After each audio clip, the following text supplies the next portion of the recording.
Përshëndetje nga unë. Dështak zemrakët e bashkuar, duke e menduar kos për urinë e tyre për pushtet dhe për lavdi, rrjedhën e pastër të ujit protestës flamingove janë turur deri edhe koncertit unikal të Kanye West. Isha që u larguan nga detyrat larta me shumë zemrim, por pa lavdi. Humsa që hynë në zgjedhje si Zgalema dhe dolën nga zgjedhjet si Kalastrena. Turli lloj folkloristash të rishgënjyer, PD-istash të rigënjyer, arqi marksistash të rrjedzuar, islamistash të TikTokzuar, shkelsa ligji të frymzuar. Janë bërë bashkë si një kore zezë e protestës dhe nuk ndalen në ndotjen e kanaleve sociale, me shpifje, falsifikime, manipulime, sharje pa pushim, urrejtje për të ushqyer urrejtje, verbri për të ushqyer verbri, ndaj kujdo që e shikojnë si pengesë dhe gjithçkaje që i pengon ta shikojnë veten në një karrige. Ja ku janë 50 milion euro që ka dhënë ministri jonë për i natë koncert. Kurse spitalet s'kan ilaçe. Ai dëgjuat. Një gënjeshtër me bisht akrepi madje, e sajuar për të pickuar dhe për të helmuar mendjen e kujdo që përjeton me konfuzion këtë çorodi. Ja ku janë 50 milion euro vetëm për një natë koncert, thot ai. Ja ku janë, vetëm për një natë koncert. Librat e shenjtë na mësojnë prej mira vitesh se shpifsi është më i keq se vrasësi. Kurani i lartë e dënon kaq rënd shpifjen, sepse shpifja nuk vret vetëm një njeri, ajo minon vetë themelet e besimit mes njerëzve. Fjala është amanet, fjala nuk mund bëhet lanet, dhe shpifsi e bën lanet sepse shpifsi nuk ndërton asgjë, jeton për të rënuar atë që ndërtojnë tjerët.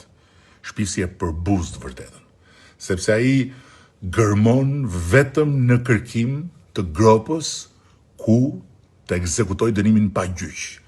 Punon për diskreditimin, shkatrimin, përbaltjen dhe asgjësimin moral të tjerëve. 50 milion euro ka dhënë shteti për Kenin e Nestit, shkruan ky humorist pa dinë pa iman në video shpifjen e tij tek teksti.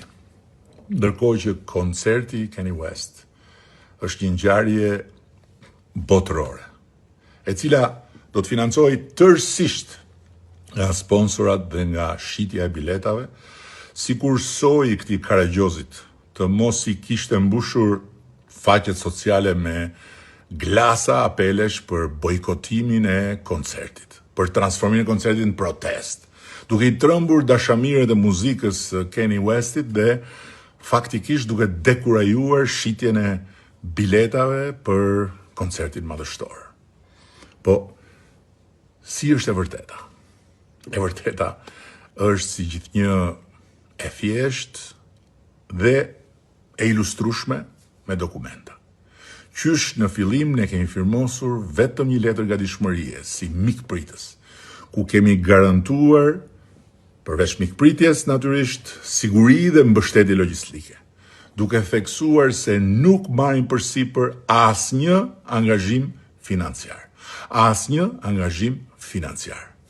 Por si bëhet kur je detyruar in extremis të ndërhysh, siç bëm faktikisht vetëm mbrëm, me 4 milion euro që të mos lejosh anullimin e një koncerti të shumëpritur dhe turprimin e Shqipërisë në radhë parë përpara atyre 10 mijëra blerësve të huaj të biletave, të cilët janë më shumë se sa tifozët e huaj që erdhën në Tiranë për finalen e Conference Ligës.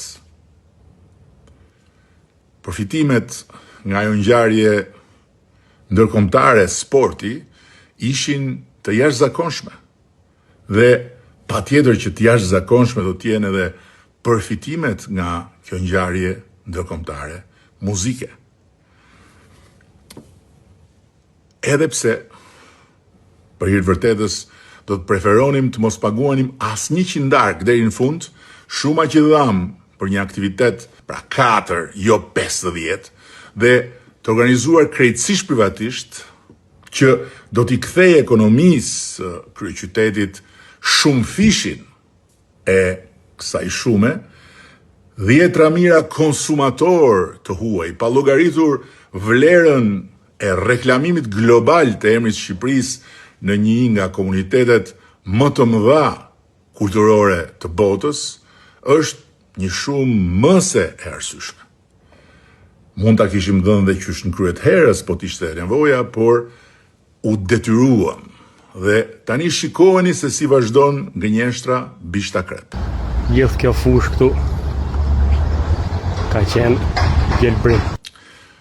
Aty ka qenë vetëm një fush ferrash, ku organizatorët identifikuan vendin më të përshtatshëm në mungesë një stadiumi me kapacitet madh për të ngritur stadiumin 60.000 spektatorësh.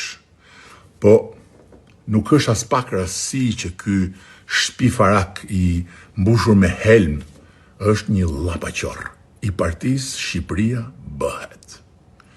Shqipëria bëhet me shpifje, o burra.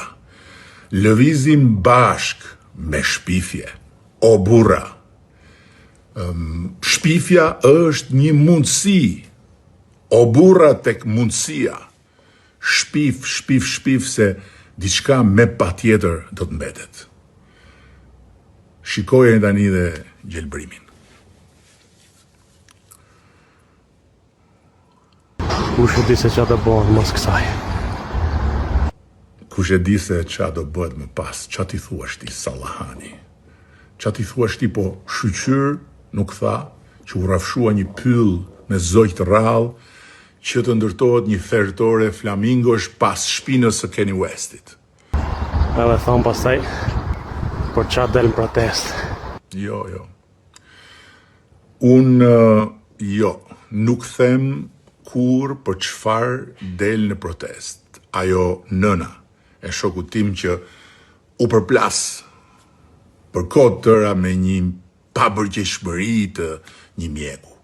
Nuk them kur për çfarë del në protest ai djali apo ajo vajza që e duan sinqerisht natyrën dhe janë të friksuar se zhvillimi mund të dëmtoj natyrën, mund të lëndoj biodiversitetin. Nuk them kurun për çfarë del në protest kushdo që ka një hall, që ka një shqetësim, që ka një padrejtësi për të kundërshtuar apo që ka një shpresë për të ushqyer.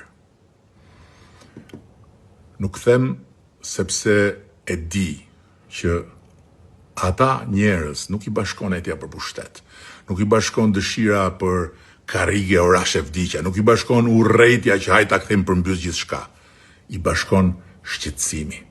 Dhe pikërisht pse i respektoj arsyet e tyre, unë nuk i shoh dot të merrem peng nga korba të shpifjes, nga sorrat manipulimit dhe nga partije partiçka që nuk kanë asnjë projekt për Shqipërinë, por kanë vetëm ngulmimin për të rrëzuar gjithçka.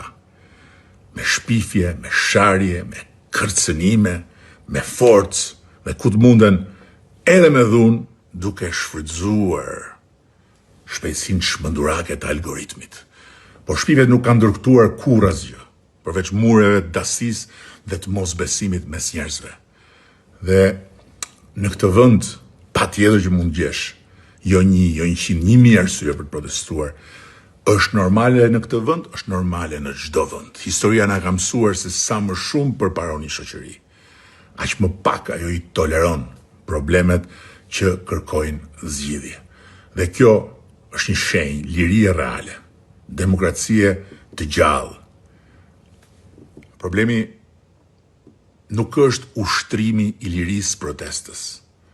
Nuk është as gjallërimi demokratik i shoqërisë përmes protestës. Problemi është kur protesta ushqehet me shpifje, me disinformim dhe me manipulim. Dhe kur kthehet në një mjet për ta kthyer vendin mbrapa. Prandaj problemi nuk janë flamingot. Problemi janë sorrat dhe korbat.